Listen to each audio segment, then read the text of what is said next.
Keçən həftə dekabrın 9-u Amerika Konqresinə Respublikaçı konqresmen Thomas Massie tərəfindən ABŞ-ın NATO-dan çıxarılması barədə qanun layihəsi təqdim olundu. Bundan əvvəl isə Trump özünün milli təhlükəsizlik strategiyasını ictimaiyyətə təqdim etmişdi.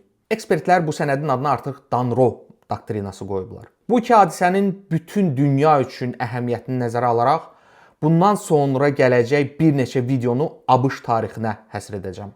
Mən özüm tarixnadır kitabı yazdım. Dostlar, mövzuya keçməmiş əlüstü izah bölməsində yerləşdirdiyim linklərdən başqa platformalarda olan kanallarımızı da əgər hələ etməmisinizsə izləməyə alın ki, yeni videolar barədə ilk siz xəbər tutasınız. Xatırladım ki, xüsusən Amerika silsiləsindən videolar dünyada gedən proseslərin tarixini anlamaq üçün yardımcı ola bilər.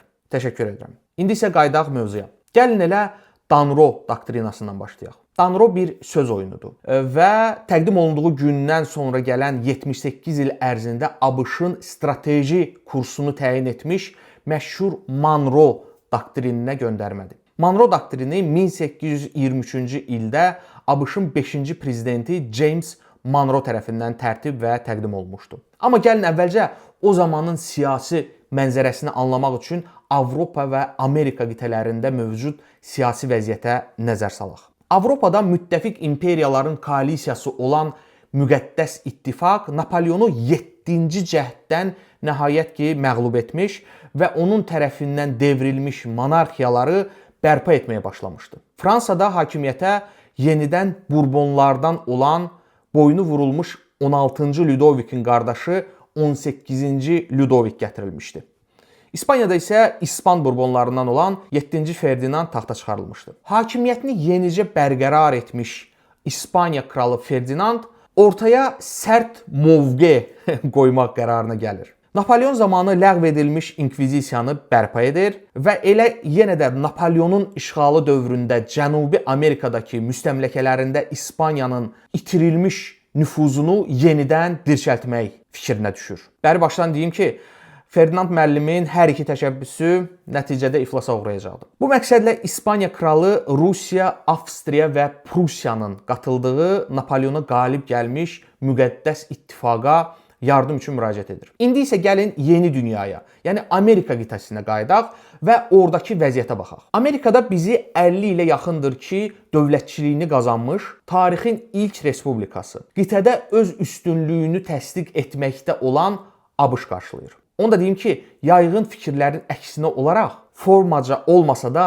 mahiyyətcə tarixdə ilk respublika Fransa yox, Amerika Birləşdirici Ştatları idi. O vaxt ölkənin adı belə səslənirdi. ABŞ Qərb yarımkürəsində öz ərazilərini genişləndirməkdə və yeni dünyanı öz nüfuz dairəsində görməkdə idi. Bu ərəfədə zəifləmiş Avropa metropoliyalarının yenidən güclənərək Qərb yarımkürəsində yerləşən müstəmləkələrində hakimiyyətlərini bərqərar etməsi ABŞ üçün təhdid idi. Çünki ABŞ özü də keçmiş Avropa, daha dəqiq olsaq İngiltərə müstəmləkəsi idi. Ona görə də 1823-cü ilin 2 dekabrında dönəmin ABŞ prezidenti James Monroe özünün dövlət doktrinini elan etdi. Bu doktrinə əsasən ABŞ Qərb yarımkürəsində bundan sonra yeni müstəmləkələrin yaradılmasına imkan verməyəcək. Bundan başqa Avropa monarxiyalarının Qərb yarımkürəsində yerləşən müstəqil ölkələrin işlərinə də qarışmasını özünə qarşı təhdid görəcək. Əvəzində isə bu Monroe doktrininə əsasən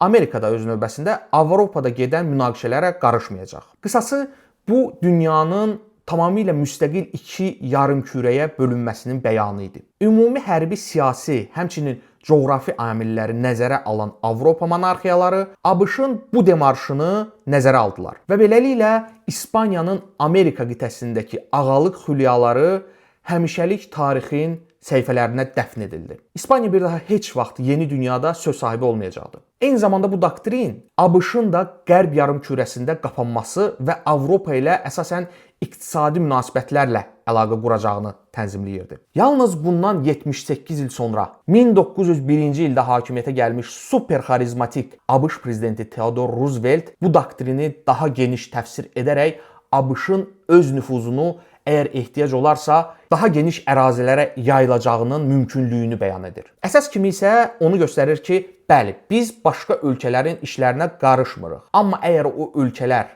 ABŞ-ın maraqlarına zidd işlər görürlərsə, o zaman qarışma haqqımız yaranır. Retorika tanış gəlir. Beləliklə, ABŞ dünya baxışında 78 il qüvvədə olan Monroe izolyasionizminə alternativ olan Roosevelt qlobalist baxışı formalaşır. Roosevelt özü bunu böyük dəyənək siyasəti adlandırırdı. Bundan sonra Avropada sarsıdıcı birinci, onun ardınca isə ikinci dünya müharibələri baş verir. Hər iki müharibədən də ABŞ ən az itkilərlə, daha da güclənmiş şəkildə çıxır. Ali hakim yeni dünya düzəninin formalaşmasında son söz sahibi rolunda çıxış edir. Birinci Dünya müharibəsindən sonra zamanın ABŞ prezidenti Woodrow Wilson, həmən məşhur Wilson, Millətlər Liqasını təsis edir. İkinci Dünya müharibəsinin nəticəsi olaraq isə artıq Franklin Delano Rooseveltin təşəbbüsü ilə mərkəzi ofisi New Yorkda yerləşən Birləşmiş Millətlər Təşkilatı təsis olunur. Yer gəlmişkən Franklin Theodore Rooseveltin uzaq qohumu idi. Trumpın keçən ay bəyan etdiyi milli təhlükəsizlik strategiyası isə faktiki olaraq son 125 il qüvvədə olmuş Roosevelt qlobalizmindən yenidən Monroe izolyasionizminə geri dönmək kursunun manifesti idi. Bircə fərqlə, əgər Monroe öz doktrini ilə yeni yaranmış ABŞ-ın nüfuzunu bütün qərb yarımkürəsinə genişləndirirdisə, Trump doktrini 20-ci əsrdə nüfuzu bütün dünyaya yayılmış ABŞ-ı tarixdə ilk dəfə geri addım attırır və yenidən qərb yarımkürəsinə qapıyır. Bu proses əlbəttə ki, tez baş verməyəcək və Trumpın hakimiyyəti ilə də məhdudlaşmayacaq. Adından göründüyü kimi bu bir strateji sənəddir. Bu dönüşün əsas səbəblərindən biri isə əlbəttə ki, Çindir. Son illər qərb yarımkürəsində nüfuzu durmadan artan Çin ABŞ-ın diqqət mərkəzinə qayıdır. Çin-ABŞ münasibətlərinin tarixi isə artıq bir başqa söhbətin mövzusudur. Bu arada ümid edirəm YouTube kanalımızın abunə düyməsini tıklamısınız dostlar. Amerika silsiləsindən ikinci videoda ABŞ-ın 20-ci əsrdə Avropada artan nüfuzu və NATO barədə danışacağıq. Hələlik isə diqqətinizə görə minnətdaram.